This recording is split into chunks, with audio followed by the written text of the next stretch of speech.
नमस्कार मित्रों, मेरे स्पिरिचुअल कनेक्ट आप सभी लोगों का हार्दिक अभिनंदन। मित्रों, आज मैं आप लोगों को जो ओरछा के विषय में बता रही थी। ओरछा एक सुरम्य वातावरण में इस जगह की निर्मित हुई है भगवान द्वारा, और हमारे जो भूतपूर्व राजा हुए हैं उन्होंने इसको और भी अच्छा बना दिया है अपनी सोच के द्वारा, अपनी भावनाओं के द्वारा। तो उसके बारे में बता रही थी मित्रों। और कल की वीडियो में कुछ बातें हमने आप लोगों से की, और आज की वीडियो में उसके आगे के बारे में बताने वाले मित्रों। तो उसको ध्यान से सुनिए। और उससे पूर्व एक अनुरोध है मित्रों, यदि मेरे स्पिरिचुअल कनेक्ट आप लोगों ने सब्सक्राइब ना किया हो तो सब्सक्राइब कीजिए और ज़्यादा से ज़्यादा लोगों को शेयर भी कीजिए। तो चलिए हम लोग शुरू करते हैं ओरछा के बारे में। ओरछा का एक अर्थ हो सकता है, तो वो क्या है इसके बारे में। ओरछा का शब्दानुवाद है छुपी हुई जगह। ओरछा का अर्थ है छुपी हुई जगह। यह स्थान अत्यंत नीचा एवं घने जंगलों से घिरा हुआ था। ओरछा राज्य के संस्थापक रुद्र प्रताप 1501 से 1531 बड़े ही पराक्रमी वीर शासक थे। मतलब 1501 से लेकर 31 तक इन्होंने वहाँ पे शासन किया था, जिन्होंने सिकंदर लोदी एवं इब्राहिम लोदी का डट सामना किया। एक दिन जंगल में शेर से गाय की रक्षा करने में मृत्यु को प्राप्त हुए। रुद्र प्रताप के निधन के पश्चात उनके ज्येष्ठ पुत्र भारती चंद्र 1531 से लेकर 1554 ओरछा के राज सिंहासन पर आसीन हुए। भारती चंद्र ने राजा महल के निर्माण कार्य को आगे बढ़ाया तथा रानी महल का निर्माण भी कराया। भारती चंद्र की मृत्यु के पश्चात मधुकर शाह ने, भारती चंद्र इनके बड़े भाई थे मधुकर शाह जी के, ने 1554 से लेकर 1592 ईस्वी में शासन की बागडोर संभाली, जो मुगल सम्राट अकबर के समकालीन थी। इनके बारे में एक वीडियो हमने बनाया हुआ है मित्रों, मधुकर शाह और उनकी पत्नी गणेश देवी जी के बारे में। तो आप लोग उसको भी सुन सकते हैं। तो उससे इनकी जो और विशेषताएं हैं उनके बारे में और जानकारी आपको मिलेगी। कितने ये अनन्य भक्त थे भगवान की। ये दोनों ही पति पत्नी। इनकी 6 रानियां थी, और गणेश देवी जी जो काशी नरेश की पुत्री थी वो तो राम भक्त थी, और राम भगवान को यहाँ ले आई ओरछा में। तो ये तो बहुत अद्भुत सी चीज़ है। अकबर नहीं चाहता था कि महाराज मधुकर शाह स्वतंत्र रूप से राज्यों का संचालन करें। अकबर ने 2 बार उन्हें पराजित करने के उद्देश्य से शाही सेना भेजी, परंतु दोनों बार शाही फौजों को नीचा देखना पड़ा। मधुकर शाह बुंदेला राजवंश के सबसे प्रतापी राजा होने के साथ बड़े ही दयालु, धर्मानुरागी।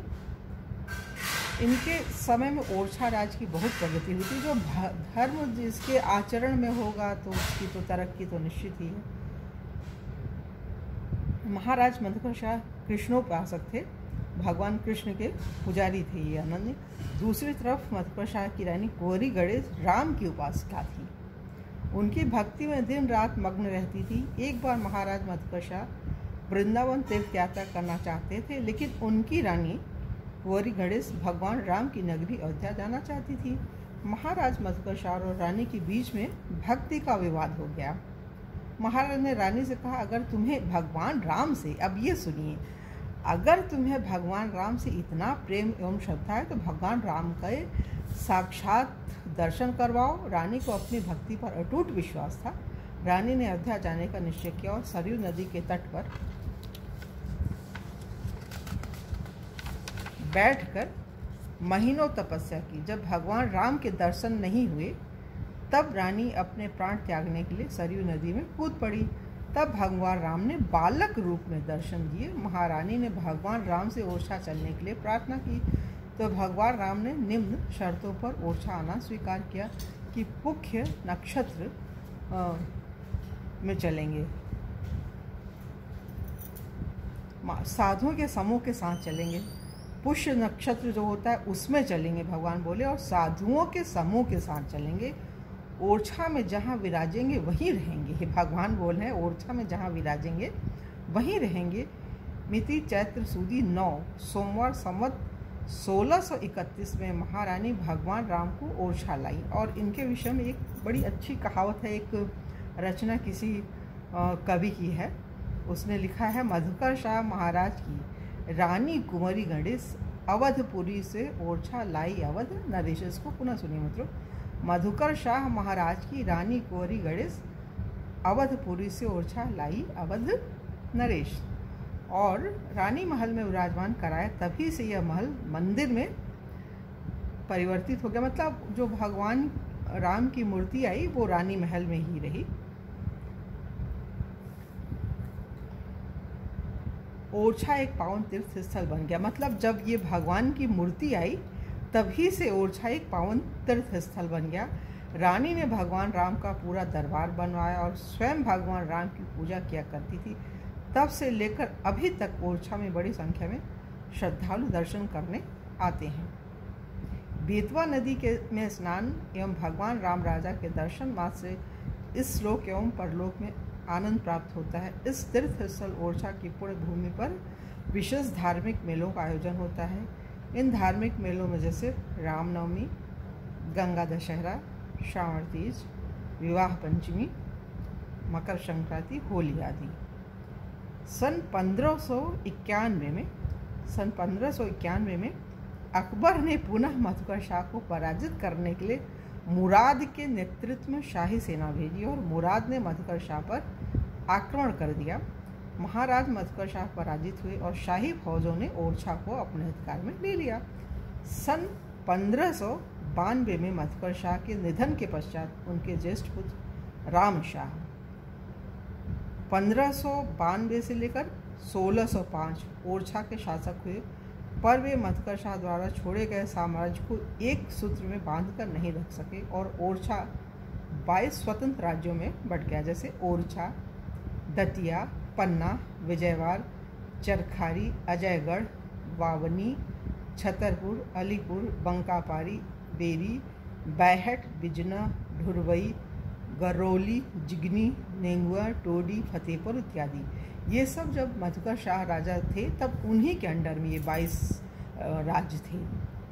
इसके पश्चात राम शाह को चंदेरी की जागीर मिली, वह चंदेरी चले गए। तब इंद्रजीत सिंह ओरछा राज्य के अधिकारी हुए। ओरछा की जनता उन्हीं को अपना राजा समझती थी। वस्तुतः इंद्रजीत सिंह चतुर, साहसी, उदार शासक हुए एवं अतिशय कला प्रेमी, काव्य और संगीत में रुचि रखते थे। इन्हीं के दरबार में रहकर आचार्य केशवदास ने कवि प्रिया, रसिक प्रिया जैसे ग्रंथों की रचना की। कवि प्रिया और रसिक प्रिया इनकी बहुत ही प्रसिद्ध रचनाएं हैं केशवदास जी की। एवं आचार्य केशवदास ने राय प्रवीण को काव्य शास्त्र की शिक्षा देकर उसे काव्य मर्मज्ञ बनाया।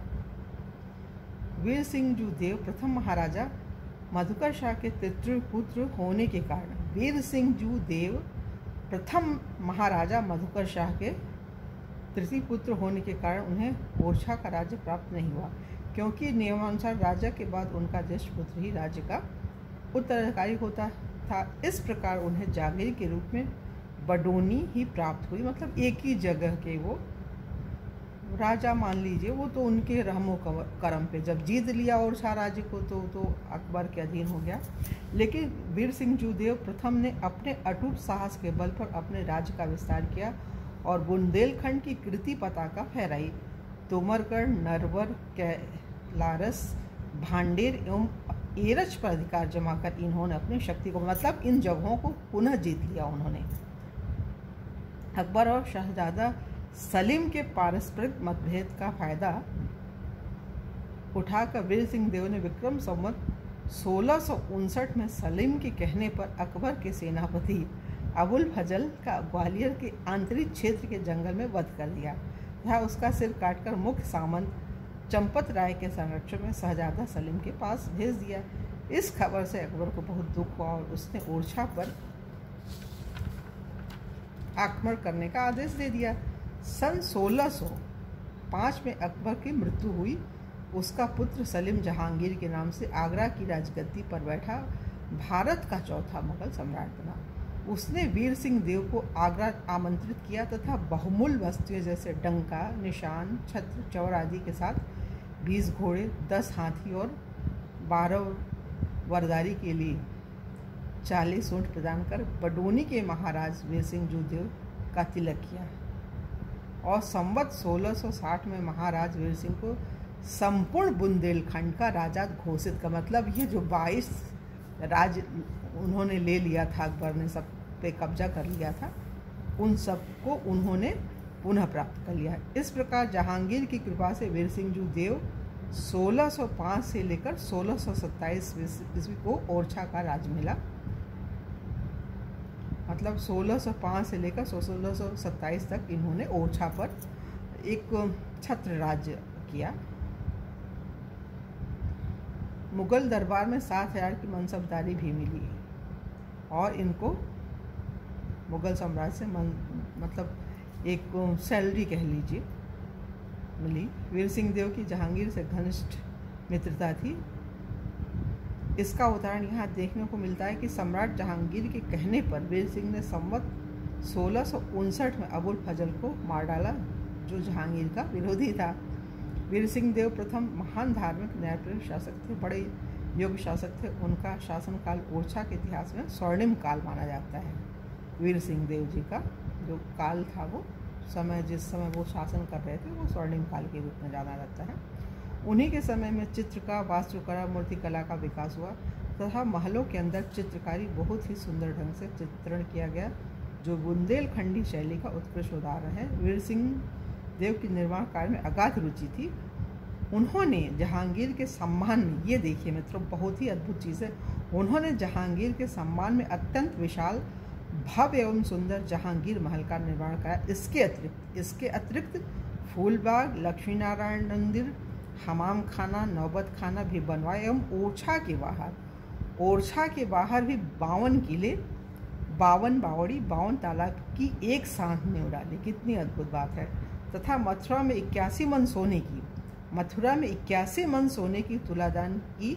महाराज वीर सिंह देव के कहने पर कवि केशवदास ने सम्राट जहांगीर को भेंट करने के लिए जहांगीर जस चंद्रिका नामक ग्रंथ लिखा, जिसमें जहांगीर के शौर्य, उदारता, उनकी दानशीलता का वर्णन किया गया है। आचार्य केशवदास बहुमुखी प्रतिभावान कवि हुए।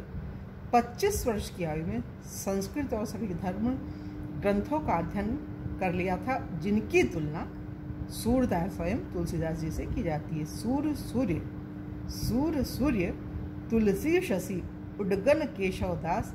आचार्य केशवदास की काव्य प्रतिभा का विकास ओरछा राज में ही हुआ। ओरछा केशवदास की जन्मभूमि भी कहा गया है।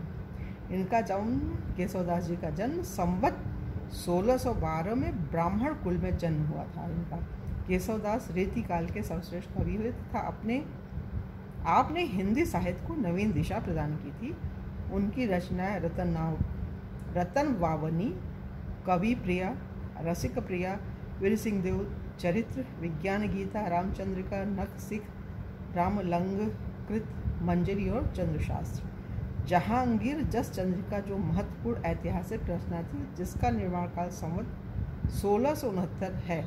वीर सिंह देव के पश्चात जुझार सिंह 1627 से लेकर के 1653 ओरछा के शासक हुए। सन 1635 से सन 1641 तक ओरछा शासक विहीन रहा, मतलब कोई शासक ही नहीं था वहाँ पे। 1641 में शाहजहां ने जुझार सिंह के छोटे भाई पहाड़ सिंह को दक्कन से बुलाकर ओरछा का शासक बनाया और उन्हें 5000 का मनसब भेज दिया। पहाड़ सिंह की मृत्यु के पश्चात सुजान सिंह 1653 से लेकर 1672 ईस्वी तक ओरछा के शासक बनने पर वास्तविक शासन सत्ता पहाड़ सिंह की विधवा महारानी हीरा देवी के हाथों में केंद्रित रही। मतलब पहाड़ सिंह, सुजान सिंह जो है इतने अच्छे नहीं थे, उनकी पत्नी को वो चीज़ मिली शासन करने का। शासक बनने पर वास्तविक शासन सत्ता पहाड़ सिंह की विधवा महारानी हीरा देवी के हाथों में केंद्रित रही। इसको पुनः सुनिए मित्रों। पहाड़ सिंह की मृत्यु के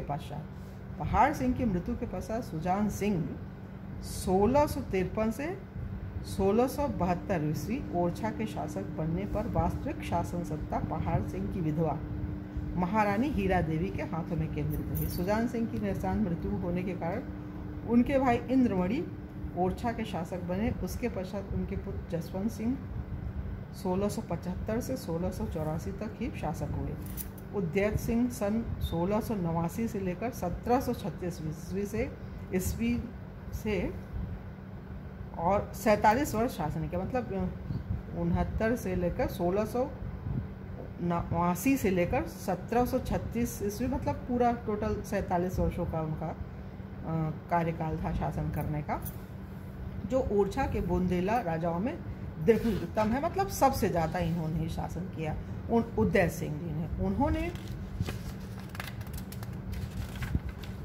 मुगल सम्राट औरंगजेब, बहादुर शाह, फर्रुखसियार और मोहम्मद शाह को अपनी सेवाएं समर्पित कर काफ़ी सम्मान और उपहार प्राप्त किया। इसमें खिलतपुरा गांव एवं 13 महलों की सनद भी शामिल है। उस समय बुंदेलखंड के अन्य राजाओं और जागीरदारों के मुखिया माने जाते थे। पृथ्वी सिंह के निधन के पश्चात उनके पोते सामंत सिंह ओरछा की गद्दी पर बैठे। विक्रमजीत सिंह ने सन 1787 ईस्वी से ओरछा से लिधौरा तत्पश्चात टीकमगढ़ राजधानी स्थापित कर ली तथा 1812 ईस्वी में अंग्रेजों से संधि कर ली। 1812 में अंग्रेजों से संधि कर ली। विक्रमजीत के पश्चात धर्मपाल सिंह 1817 से 1897 ईस्वी, तेज सिंह 1834 से 1841 ईस्वी, सुजान सिंह द्वितीय 1841 से 1854 ईस्वी तक, हमीर सिंह 1854 से 1874 ईस्वी तक, प्रताप सिंह 1874 से 1930 ईस्वी को लड़ई सरकार ने गोद लेकर ओरछा की राजगद्दी पर बिठाया। राजा प्रताप सिंह ने राम राजा का सिंहासन सोने चांदी का बनवाया। वीर सिंह देव द्वितीय ओरछा के शासक हुए। शिवहरी का पुल एवं बेतवा का रिपटा बनवाया। सन 1942 में सेवा संघ कांग्रेस की स्थापना कराई। सन 1947 में अपना राज्य शासन जनता को सौंपकर वैधानिक राजा रहे। तो मित्रों, हम सोचते हैं कि यहाँ पे इसको स्टॉप कर दें क्योंकि बहुत बड़ा हो रहा है ये वीडियो, और कल की वीडियो में इसके आगे के बारे में आप लोगों को बताएंगे। तब तक के लिए जय हिंद, जय भारत, ओम शांति, ओम शांति।